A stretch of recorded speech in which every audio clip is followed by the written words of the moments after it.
All right, let's get right into the Traitors episode 7 of season 3. Because this episode was pretty straightforward. As I've been saying for weeks now, Boston Rob's bad gameplay was going to catch up to him because Boston Rob could only play one way. We've seen him play multiple games over the decades, and yet he's never evolved his game.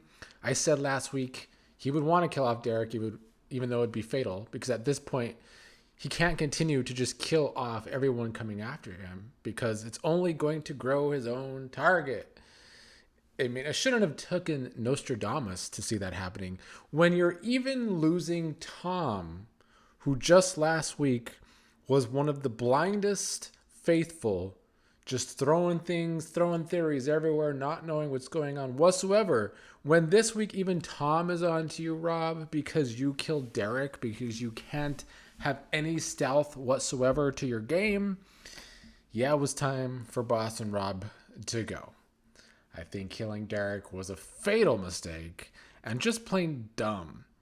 You know, he went out with sour grapes saying Danielle's a bad traitor. And Danielle has been a very, like, all about herself traitor, very selfish traitor. But Rob was a pretty terrible traitor. He too Rob was not only selfish, just like Danielle, he was always pushing his targets, whether he was in the turret with the traitors pushing his targets or at the round table going after Bob. But not only that, unlike Danielle, who does have stealth this season and her mist is working on people, Rob just had no stealth. Just shit game all around, in my opinion. Glad to see him go. And it was pretty predictable that he was going to go this episode because this was the one time all season I kind of liked Rob a little bit. Because during the challenge, I liked that even though he was clearly stiff and scared with the snake on his back, he spent the whole time talking up Sierra, trying to calm her down during the mission. That was cool of Rob, and it was good to see Sierra actually finish that mission. But yeah, other goings on. I'm just gonna sound like a broken record. I don't care. I've been saying this all season. I do not like this cast. So many of the faithful left are just either boring or unlikable. Seeing Ivar and Brittany Spears' ex be a duo in a mission, truly, that is the most boring, worst duo I've ever seen in the history of reality competition television.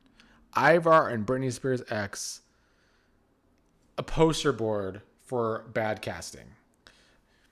You know, the show will be popular for the foreseeable future because the show is good at pitting fan bases against each other. We've seen Drag Race stands go up against Housewives stands this season because of Housewives and Bob, the drag queen, having issues with each other on the show because Bob was killing off Housewives.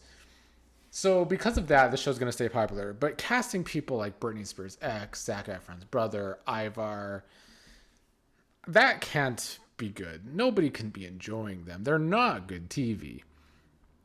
But at this point, I fear that if a faithful win, we're going to get bad winners.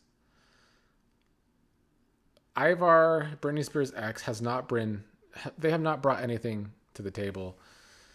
I don't want to see Zac Efron's brother win because I don't like him, but I think he has a good chance of winning. We'll see in the next episode who is actually offed publicly by the traitors, and if Carolyn and Danielle can finally agree. I did like Danielle pushing back at the last turret. She did give in to Derek, though, and it was to Rob's own detriment. And I wonder if that was a part of Danielle's game because she wanted to hang on to Derek as an ally in the game because she's running out of allies and she's not allied with her fellow traitors.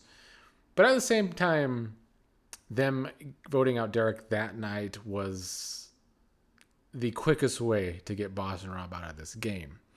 I recorded a live the other night. Not a lot of people watched it, but I did want to talk about it again. How all these videos of the aftermath of people being voted out, everyone's shocked about Danielle.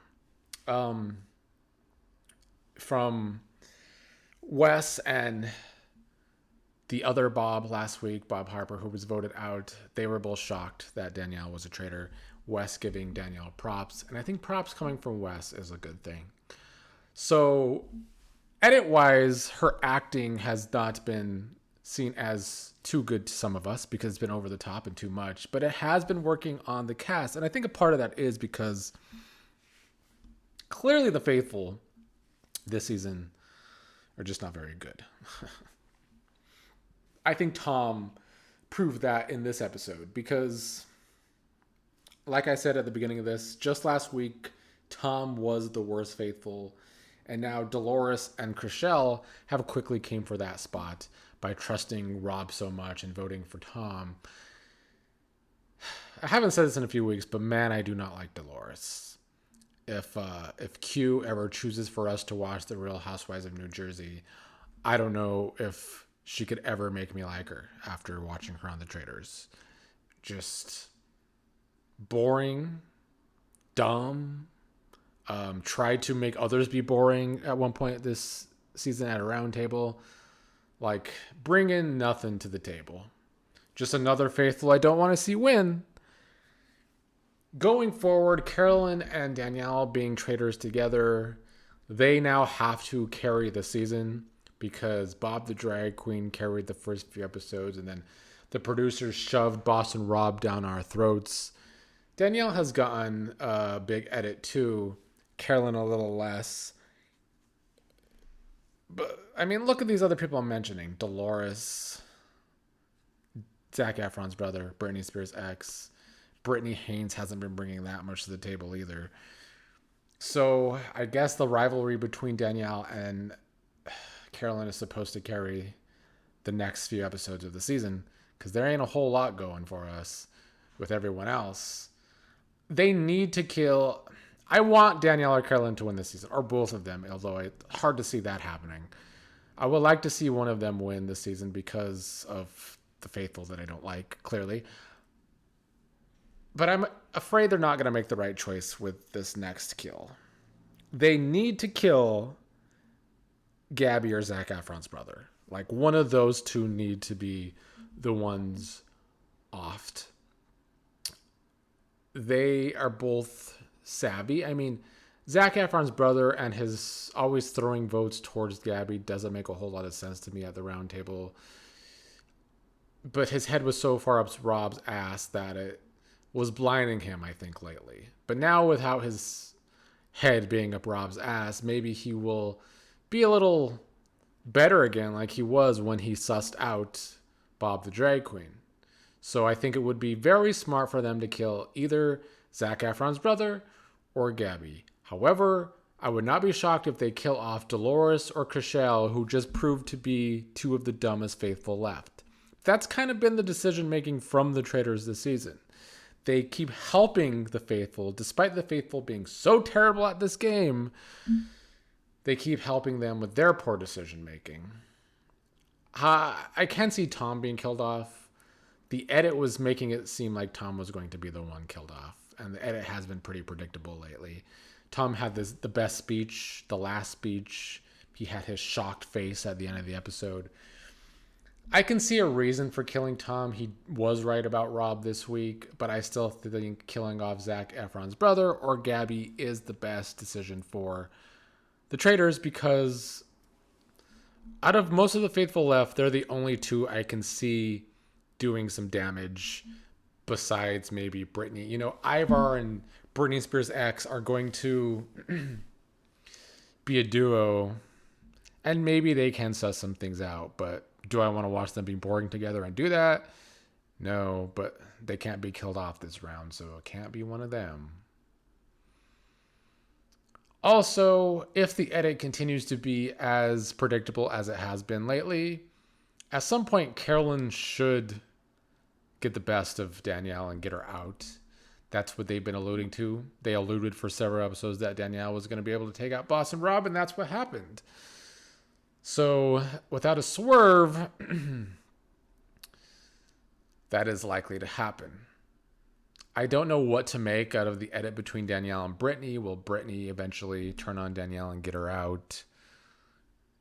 I can't see at this point Danielle wanting to kill off Brittany anytime soon because she sees Brittany as a strong ally for her for now. But yeah, that will be the rest of the season. This Carolyn and Danielle rivalry is going to have to carry a lot of these episodes. And I'm not convinced it can, honestly. Because they got to do a lot of heavy lifting. The rest of this cast is not showing out. All of the big personalities have gone home besides, I would say, Tom at this point. He's like one of the only big personalities actually left. And he can be off this round. So, not a good thought. Doesn't make me look forward to the rest of the season. And I knew we would get here, unfortunately. But that's just kind of been the casting and the editing this season. I kind of expected it coming in. I talked about it at the beginning of the season. But yeah, we'll see what comes of it. Danielle, like I said, a better traitor than we've given her credit for up to this point. She just does the most, though. She continues to do the most. Carolyn, she's only a good traitor because she has the personality for it. Like, she's a good pick to be a traitor. Carolyn is a good traitor because her personality can get her by because nobody suspects her because she's just out there and wacky. But I've yet to see her, like, make connections with the rest of the cast that can win her the game. Maybe that she's just not getting that edit and she does have it, but we're not seeing it. Like, Danielle has that. Even we've seen Dolores talk about liking Danielle. Chriselle, you know, I don't remember if it was Chriselle or Sierra or both of them calling out Danielle's crying too much this episode. But in past episodes, Chriselle seems to have been on board with Danielle. Anyway, I'm just rambling now. That's all for this week. We'll see you next week in what could be a lackluster episode, but we'll see if Danielle and Carolyn can carry the rest of the season.